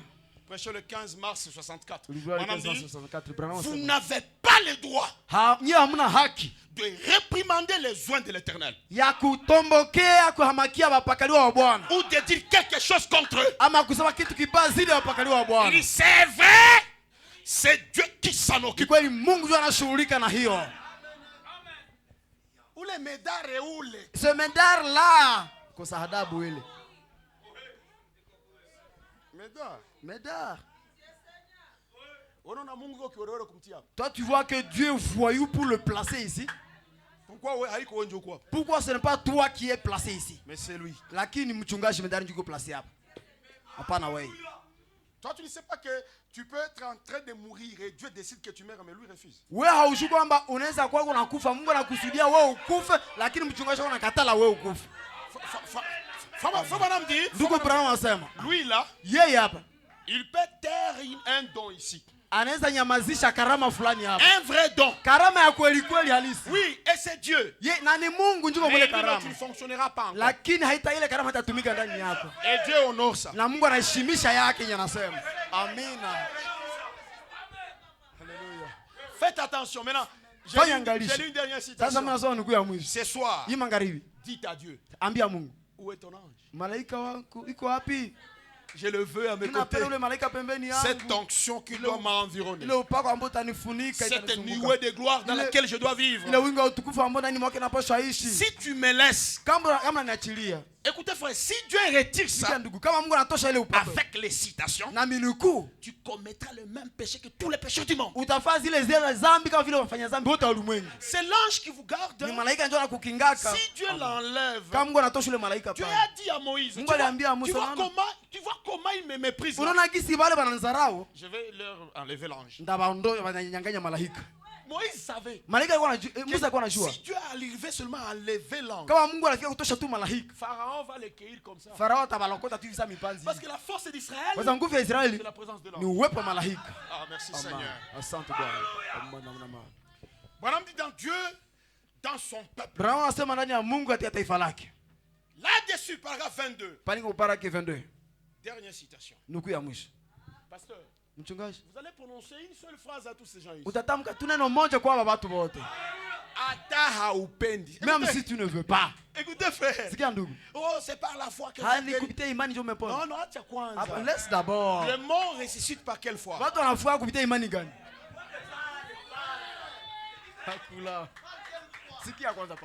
Le mort ressuscite par quelle foi? Laisse ces choses-là. Il y a d'autres choses, ça dépend de l'homme. Lui peut tracer votre avenir. Ça c'est vrai kabisa. Non frère, on a. Tu vois comment qu'est dit la parole? Écoutez, la parole c'est le fondamental. Mais Dieu ajuste la parole selon les circonstances, les lieux, les atmosphères. Alléluia. Vous tournez l'écriture, ça prend différentes formes. Tu vas prendre cette écriture différentes couleurs selon les lieux. Et tu verras que celui qui donne à cette écriture différentes formes, c'est l'homme qui la manipule.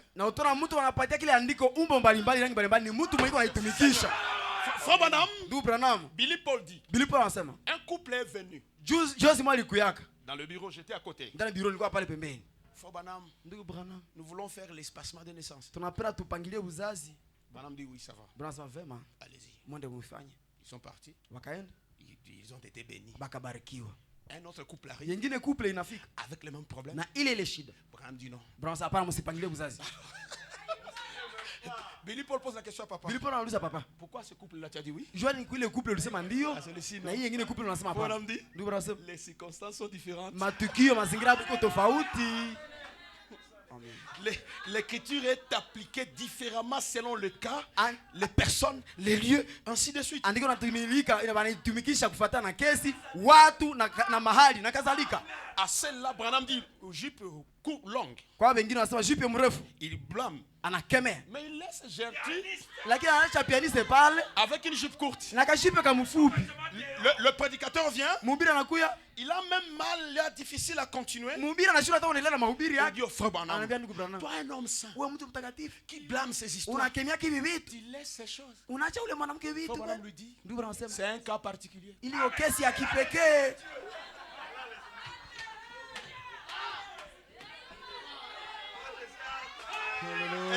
Est-ce que vous êtes là? Écoutez. Sikia. Là-dessus, les disciples sont venus. Et elle est entrée dans la ville disant, venez voir un homme qui m'a tout dit ce que j'ai fait. Ne serait-il pas le Christ? Maintenant, si je vous disais que j'étais John Dillinger, ou que l'esprit de John Dillinger était sur moi, vous vous attendriez à ce que j'ai de fils, que j'agisse comme John Dillinger. Si je vous disais que j'étais un artiste, que l'esprit d'un artiste était sur moi, vous vous attendriez à ce que je peigne les tableaux comme un artiste. Et c'est juste. Si je vous disais que j'étais un expert mécanicien, et que l'esprit du mécanicien était sur moi, vous vous attendriez à ce que je détecte ce qui ne marche pas dans votre voiture. Si je vous disais que j'étais né de l'esprit de Dieu, et que l'esprit de Jésus-Christ était sur moi, vous vous attendriez à ce que je fasse ce qu'il a dit, ce qu'il a fait, que j'agisse comme il a agi. C'est son esprit œuvrant dans un être humain. Croyez-vous cela? Son esprit a une fois œuvré au moyen d'un esprit d'un serpent d'airain. Croyez-vous cela? Et à la piscine de Bethesda, une eau agitée, une eau troublée, quiconque y entrait en croyant recevait sa guérison. Et c'est juste, l'eau pouvait-elle dire? Oh, l'eau c'est la parole. Voyez combien je suis une eau puissante. Les 7 tonnerres, frère. Venue du Seigneur. Le 7e saut. L'incarnation. Le 1730. Ce sont des déclarations. Tu vas mourir avec ça. Ce sont des déclarations. Oh, qui ne peut pas dire ça? Moi, oh, je suis puissant. Ne blague pas avec moi. Je crois la parole. On va blaguer avec toi. Même si tu crois la parole. Jusqu'à ce que l'ange se marie. Non. C'était l'ange sur l'eau qui accomplissait la guérison. Pas l'eau. Mais l'ange, quand l'ange s'en allait, ce n'était que de l'eau. Cette Bible, le pape l'utilise. Cette Bible, dans toutes les chambres des hôtels, vous la verrez.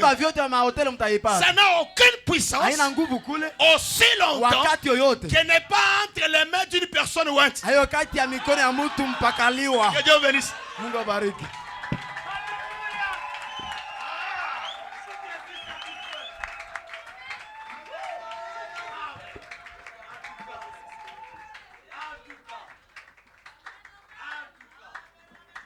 Tout ce qui a été prêché, 100%. C'est que Ebenezer a raté de dire Dieu nous l'a ramené. Prions que chacun prie le Seigneur. Je ne commente pas. Si toi tu manques de prêcher bien, Dieu va prendre l'autre. Prions le Seigneur. Que chacun prie comme il a entendu.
envoie ta puissance et baptise tout. Oh Seigneur, Seigneur, envoie ta puissance, Seigneur, Seigneur, envoie ta puissance. Nous allons nous lever. Envoie ta puissance et baptise tout le monde. Oh, tous dans la chambre haute étaient d'un commun accord. Oh, quand le Saint-Esprit descendit, compromis par le Seigneur. Oh, oh Seigneur, Seigneur, envoie ta puissance, Seigneur, envoie ta puissance. Alléluia. Seigneur, envoie ta puissance et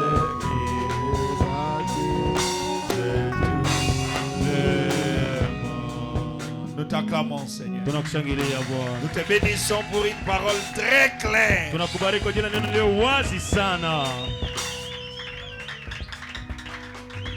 La seule chose que je peux demander, illumine les yeux de nos cœurs. Ouvre notre entendement et fais-nous vivre cette parole. Bénis extraordinairement le pasteur Gilles Bissi, moi mon ami. Bénis-le au-delà de tout entendement, Seigneur. Bénis tes serviteurs et tes enfants qui sont ici ce soir. Bénis celui qui a dit Amen. Et que toutes les citations lui produisent leurs effets. Et le but pour lequel tu as voulu que nous on sache cette parole et les bénédictions y afférentes se déversent dans tous les cœurs obéissants. Au nom de Jésus. Bénis les dîmes. Bénis les offrandes du soir qui seront récoltées pour ta maison. Nous t'acclamons, Seigneur. Nous te bénissons et nous t'élevons au nom de Jésus. Amen. Acclamons très fort le Seigneur Jésus-Christ. Vous pouvez vous asseoir. C'est un message très clair. Ça n'a pas besoin d'une explication. Je n'ai rien à ajouter. J'ai noté des choses qui sont pour moi. Et alors vous qui m'insultez sur vos Facebook, vos TikTok.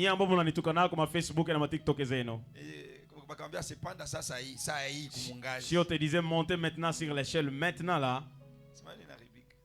les choses vont s'empirer. Personnellement, j'avais programmé notre prédicateur. Nilikuwa nishapangilia mwingine mhubiri depuis la semaine passée. Tokea juma iliyopita. Hier, jana, je vois l'appel pasteur Gilles Bissi. Minona mwito pasteur Gilles Bissi moi. Pasteur, je voyage pour Kinshasa. Mchungaji ninasafiri kwenda Kinshasa. Mais j'ai un message. Lakini niko na ujumbe pour El Shaddai. Juu ya El Shaddai. Mais mon ami, comment il fallait pas me dire depuis nasema rafiki yangu, jua nini hukuniambia hata ile wakati yote? Est-ce qu'il y a pas moyen pour que tu prêches la semaine prochaine? Je, hakuna namna uhubiri juma yenyewe nakuja?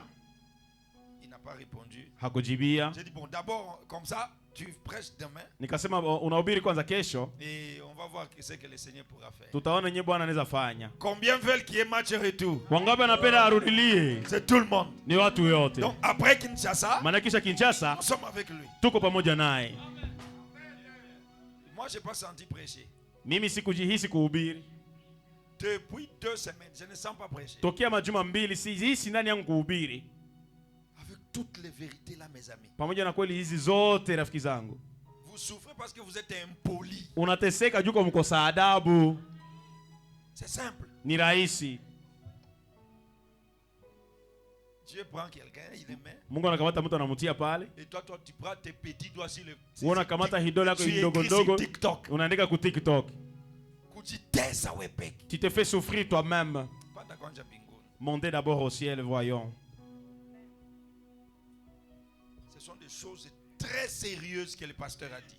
Vitu ambavyo mchungaji alisema ni vitu kabisa makini sana timamu. Le vrai pentecôtiste. Wapentekotisti wa kweli kweli connaît la place di moto na nzamba. Wanajua nafasi mtu wa Mungu huyu. Quand il dit moto na nzamba lobi lui là. Sawa na sawa tu mtu wa Mungu anasema yepa. C'est terminé bosa olingi mundo. Inatosha mufanye yote yenyewe mnapenda. Moto na nzamba lobi. Yeye anasema mtu wa Mungu ashasema. Mais non, lisez encore ici. Lakini le prophète encore dit ça. Musome nabii alisema hivi msitasho fulani. Alisema tena huko. Souffrance est dans les messages aujourd'hui. Ndio maana mateso kwa ujumbe leo. Parce qu'on ne connaît pas la valeur. Ndio haujue faida, thamani.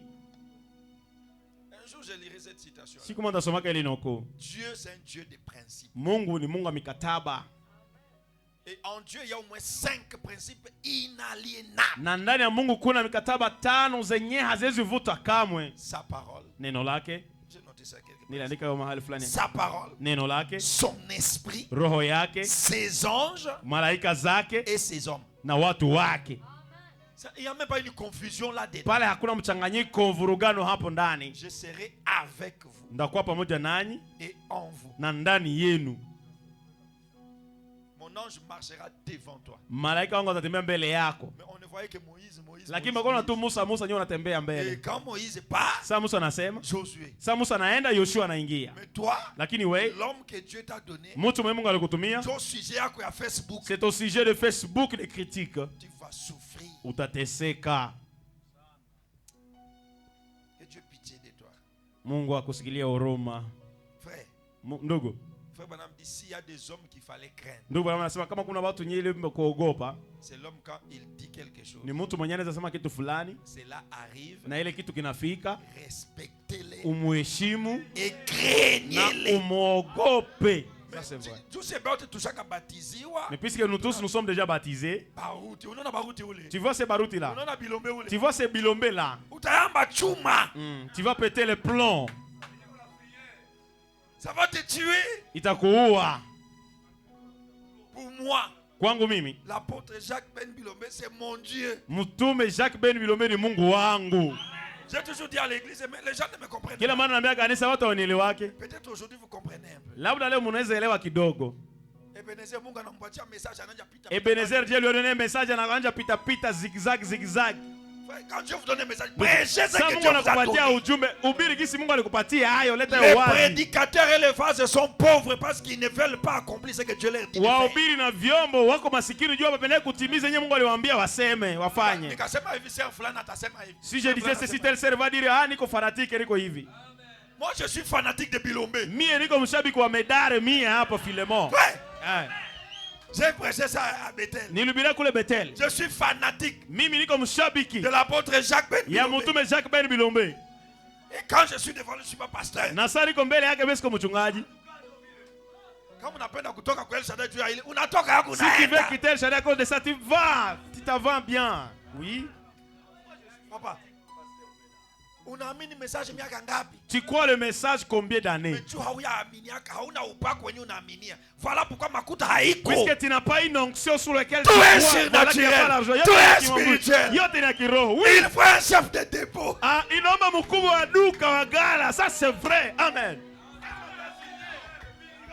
Quelqu'un qui connaît entrer dans le monde des esprits. Et il rentre dans le monde des vivants. Il rentre dans le monde des esprits. Il revient dans le monde. Et il te dit, sœur, c'est terminé. Quand Openeville mourait ici, on a appelé qui? La citation, le Saint-Esprit, le verset biblique. Mais respectez cet homme-là. Amen. Soyons sérieux. Tu es imamu. Si vous l'appelez pour la maladie, mais appelez-le pour l'argent. Appelez-le pour le mariage. Et respectez ce qu'il va te dire. Amen. Les choses sont simples. Vitu viko rahisi. Muko najifunga bure. Vous êtes en train de vous lier inutilement, de vous faire souffrir bure. J'avais dit ça en 2019. Nilisema kwa 2019. Hakuna mtu mbaya kama mtu mwenye uko na Mungu. Il n'y a pas un homme, une personne méchante. Hakuna mtu méchante. Difficile. Hakuna mtu mwenye nguvu comme un homme qui a Dieu. Sawa na Mungu, mtu mwenye na Mungu. Il est atmosphérique. Yeye anakuwa wa kimajira. Wa mahewa hewa. Oh, tu t'as livré Clémence nana. Nous allons livrer Clémence, regarde. Et je reviens encore le jeudi. Mimi narudi la siku ya ine. Je pardonne. Na samehe. Et toi tu dis? Naona sema. On doit les livrer. Tutamtuma mkononi mwa shetani. Va les livrer chez toi. Ena mtuma mkononi mwa shetani kwako. Tu as besoin d'une citation? Unahitaji nuku? Mais je suis la citation. Mie ndio nuku. Amen, amen. Vitu ya Mungu haipendi ba orgueil. Dans les choses de Dieu, il n'y a pas de usiabudu utafanya salo. Si il y a de l'orgueil, n'adorez pas. Utafanya salo. Tu vas faire un travail communautaire. Kisha miaka 20 zero. Unatumika bure bila malipo. Tu vas en enfer. Unakufa tena unaenda kuzimu. Mais tu as été fidèle. Nilikuwa mwaminifu. Ouais. Mais qu'est-ce qui fait que ninjo nataka niye Mungu na Roho Mtakatifu qui a le Saint-Esprit? Najo na Roho Mtakatifu hapa. Que Dieu soit béni. Mungu abarikiwe. Mais quand vous voyez la voiture du pasteur, qu'est-ce que vous sentez? Solo na gari ya mchungaji unasikia nini kwanza muweye tu kuiona? Hauna problème. Tu n'as même pas de problème. Qu'est-ce que vous sentez? Unasikia nini? Frère. Ndugu. Arrêtez l'impolitesse. Acha kukosa adabu. L'argent, pesa, c'est l'homme. Ni mutu. Amen. L'onction, upako, c'est l'homme. Ni mutu. Amen. Amen. Amen. Amen. L'élévation, kuinuliwa, c'est l'homme. Ni mutu mwanadamu. Amen. Amen. Les choses sont simples. Vitu viko rahisi rahisi tu. Nyinyi mnapenda tu kuirudisha tu. Nyinyi mnapenda hasa muingie tu mumashe. Mungu anasema mimi natuma medali. Nyinyi mnasema sasa mkamate tu Elohim arudia. Hata arudia. Elohim iko hapa. Elohim est déjà là. Amen. Ça c'est vrai. Amen. Amen. Frère, que Dieu nous aide. Mungu atusaidie. Hier, j'ai dit à ma femme, j'ai dit, bon, si cette église ne comprend pas, je vais aux États-Unis, je déménage. Jana niliambia mke wangu kama kanisa haielewi mimi nenda Marekani mimi nahama. J'avais dit ça hier. Nilisema jana. J'ai compris que plus les jours avancent, nikielewa zaidi sana siku ziko naendelea, plus les gens commencent à m'énerver. Na watu waendelea kunikasirisha zaidi. C'est bizarre.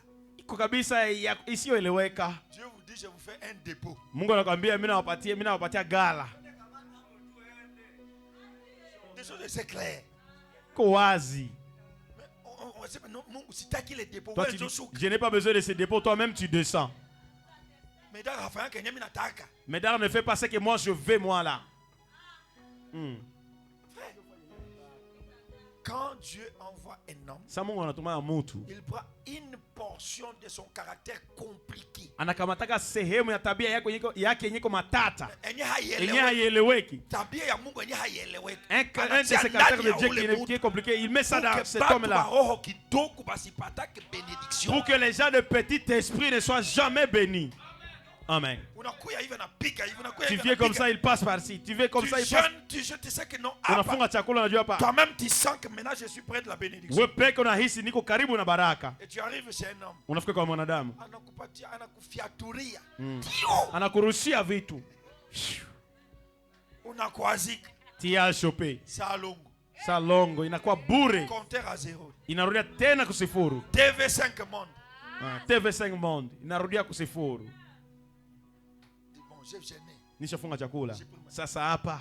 Pasteur, je ne vous ai pas parlé, c'est que le pasteur vient de prêcher ici. Mchungaji sikwambia nyewe mchungaji anatoka kuhubiri hapa. J'ai parlé à mes enfants. Nilikuwa naambia watoto wangu hivi. Je leur ai dit. Nikamwambia. Il faut toujours dire à Dieu. Inaomba kwa naambia kila mara Mungu. Je veux la bénédiction. Napenda baraka. J'ai montré comment les gens étaient debout. Nikaonesha namna gani watu walikuwa wanasimama. Nous on roulait pour l'église. Lakini sisi tulikuwa tunaviringita juu kanisa. Bayama. Simple. Les choses sont simples. C'est lui qui n'est pas encore fatigué. Qu'il continue. Dieu a déjà dit, c'est tout. Ça c'est vrai ça. Amen. Si tu n'es pas encore fatigué, c'est encore l'orgueil ce soir. Ah, ungali na kiburi jioni. Ni kiburi jioni tena kujivuna. Nous sommes encore attardés avec Bisimu. Continue. Endelesha na safari. Les jours où tu seras fatigué, tu reviendras. On te recevra. Et on priera pour toi sans hypocrisie. Et tu seras béni. Mais avec peut-être les cheveux blancs.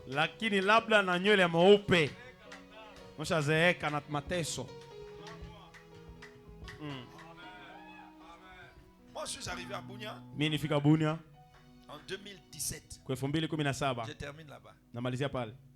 J'étais incapable de réaliser $500 toute l'année. Sikukuwa naweza kujiwekea hata $500 mwaka mzima. De janvier kuanzia mwezi wa kwanza à décembre mpaka 12. Par mois. Kumwezi Je gagnais $10. Nilikuwa napata $10.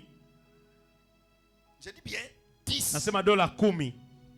Je parlais au pasteur Ben. Nikamwambia mchungaji Ben. Papa. Baba. Je suis fatigué. Nimechoka. Revenu yangu yote. Tous les revenus mensuels. $10. C'est $10. J'ai toujours dit au pasteur, moi j'ai pas honte de témoigner. Kila mara naambia mchungaji mimi sikiege haya kushuhudia hiyo. Le pasteur ne m'a pas répondu. Mchungaji hakunijibia. Nous étions dans sa véranda. Tulikuwa ndani ya kibanda yake. Parce que là aussi c'est un problème. Tu pale vile ni shida. Quand un frère arrive chez le pasteur, sasa ndugu anafika kwa mchungaji, on le fait asseoir à la véranda. Bwana mwikalisha kwa kibanda nje. Wao hawakuniheshimisha. Va là où on va te respecter. Enda kwenye watakuheshimisha basi. Le pasteur est avec moi à la véranda. Mchungaji alikuwa na mimi ku balcon. Je ne crois même pas qu'il m'a même salué. Si wazeta kama alinisalimiaka. Petit, tu es là? Ah, petit, ushafika? Il dit oui papa. Nisi ndio baba. Et il est entré. Na anaingia. 2 heures. Masaa 2 niko mnyumba. Aliniacha pale ku balcon. Sema ushafika ndio. Il me demande tu es arrivé? Oui. Ninatoka wapi? Beni frère. Je viens d'où? De Beni ndugu. Valise iko pale? La valise est là. Mallette iko pale? Toute la mallette est là. 2 heures. Masaa 2 niko pale tu ku veranda nje. Mitalala hapa. Bon, je vais passer nuit ici. On va m'amener chez le diacre. Calme. Kimia. 2 heures après. Saa 2 kisha. Qu'est-ce que tu veux? Unataka nini? Je souffre. Naomba nateseka. Je reçois seulement $10. Napata $10 kwa kinguvu kwa makazo kumwezi. Me dit bon, va d'abord te loger. Anasema anje na kwenye utalala kwanza. Je ne connais pas Bunia. Kesho. Demain à 14 heures. Kusaa 8. Mon Dieu. Mungu wangu. Te donne l'argent. Akupatie pesa. Il n'a pas prié. Hakuombaka. Je suis parti. Nikaenda. 14 heures. Saa 8. J'arrive. Mimi nafika. Petit, tu rentres chez toi quel jour? Kijana utarudia Beni siku gani? Si c'était toi. Ingelikuwa wewe kwanza. Ushanizoea ku TikTok yako. Toi qui t'es habitué de moi sur ton TikTok.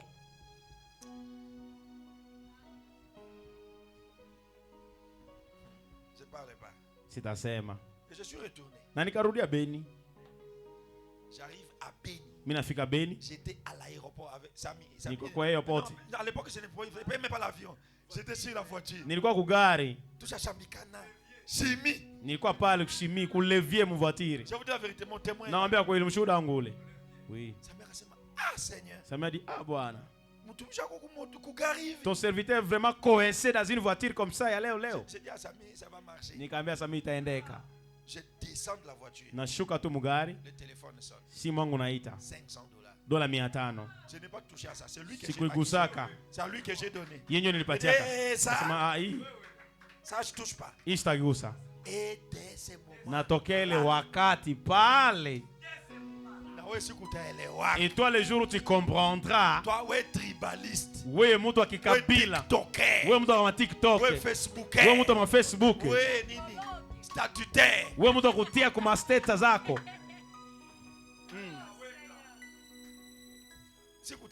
Les jours tu comprendras. Quand on va comprendre ça. El Shaddai ça tuelewaka tu ile. Vous comprendrez que la bénédiction iko tu rahisi. Bonjour. Kama jambo. Sama ya kuteremuka tu. Shida ni nous avons grandi avec l'orgueil et avec le manque de respect. Et on peut manquer le respect à n'importe qui. Na unaweza kosea adabu kila mtu yoyote haizuru nani. J'ai toujours dit à ma famille. Kila mara naambia jamangu. Il y a des hommes qui sont sur la terre. Huko batu bemiko kudunia. Qui ne sont pas des hommes. Benya haiko banadamu timamu kawaida. Il y a des hommes démons. Kuna wanadamu pepo. Des revenants pour le monde du diable. Watu kutoka kuzimu kwa ajili ya ulimwengu wa shetani. Et des hommes Dieu. Na watu Mungu. Des revenants du monde de Dieu. Wa kutokea katika ulimwengu ya Mungu. Et des hommes ordinaires. Na watu wa kawaida tu. Ça c'est vrai. Amen. Kama alors si tu n'as jamais compris ça. tu ne vas jamais évoluer. Dieu, cette déclaration m'a réveillé. Dieu permet que tu crois le message. Mungu anaruhusu uamini ujumbe. Mais parce qu'il ne veut pas que tu sois béni, Juu hapendi ubarikiwe, il te met loin de la personne qui a l'onction. anakutia mbali na mtu mwenye kuna upako. Mais quand on prêche, Lakini sasa wanahubiri, tu fais même des sautes. unaviringita, unazunguruka. Amen. Amina, haleluya. Mais après, Lakini ikiisha, tu vas demander du sel unaenda lomba chumvi de 300 francs. ya 300 francs. Et demain encore, Na kesho tena, alléluia, amen. haleluya, amina kwa kanisa. Endelea. Continuez.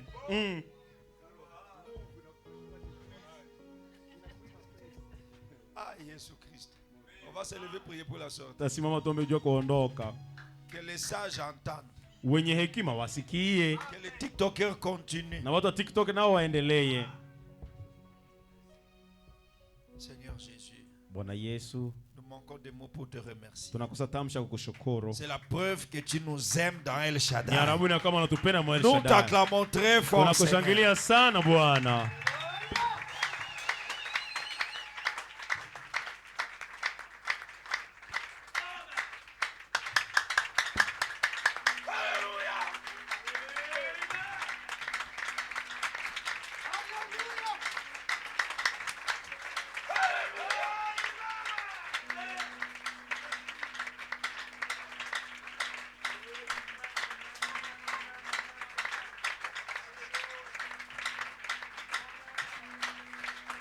Dieu d'Abraham, Mungu wa Ibrahimu, Dieu d'Isaac, Mungu wa Isaka, Dieu de Jacob, Mungu wa Yakobo, Dieu de mes pères, Mungu wa baba zangu, Dieu de Branham, Mungu wa Branham, Dieu de Baruti, Mungu wa Baruti, Dieu de Ben Bilombe, Mungu wa Ben Bilombe, sois le Dieu d'El Shaddai. uwe Mungu wa El Shaddai. Bénis tes enfants. Bariki watoto wako. Bénis ton serviteur par qui tu nous as parlé. Bariki mtumishi wako ambaye kupitia yeye tunenea. Et bénis cette parole dans nos cœurs. Na bariki neno na mioyo zetu. Et accompagne-nous. Na utushindikize. Si tu tardes à venir, Seigneur, Ukichelewa kuja Bwana, ramène-nous demain ici. turudishe kesho hapa. Loin de nous le je sais tout. Mbali nasi ile buyuwai. Ça nous a tués. Imetuua. Ça nous a bloqués. Imetufunga. Avec les prophètes, Na nabii, avec les citations, pamoja na minuku, avec le Saint-Esprit, pamoja na Roho de Mtakatifu, veiller des jeunes. makesha na maombi, Mais nous avons manqué un élément lakini tumekosa jambo moja et nous sommes bloqués. na tunafungwa, tunashindwa. Pardonne-nous, Seigneur. Tusamehe Bwana. Et illumine les yeux de nos Na cœurs. uangaze macho ya mioyo zetu. Bénis et protège El Shaddai. Bariki na kukinga El Shaddai. Et conduis chacun de nous. Na uongoze kila mmoja wetu.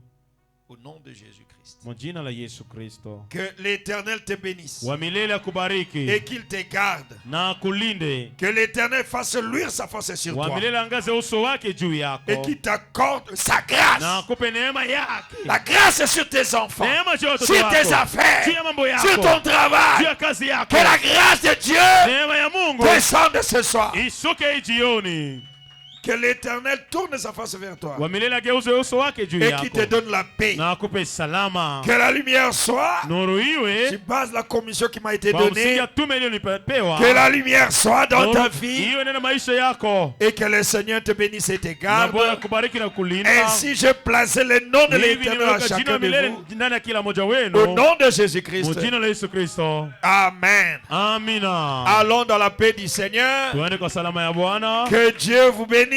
Mungu awabariki. On se retrouve demain pour la nourriture spirituelle Tunakutana tena kesho kujia chakula ya kiroho au temps kwa convenable. wakati unaofaa. Que Dieu bénisse le révérend Jules Bissimoi. Mungu abariki mheshimiwa Gilles Bisimwa. God bless you. Mungu awabariki. J'étais éloigné de ta parole. Nous avons la réunion de ministres aujourd'hui. Tuko na mkutano ya wahuduma leo jioni. Toi qui voulais venir à la veille, ne viens pas. Wewe mwenyewe ulitaka kuja kwa makesha maombi usikuje. Salut quelqu'un, Dieu te bénisse. Mungu akubariki.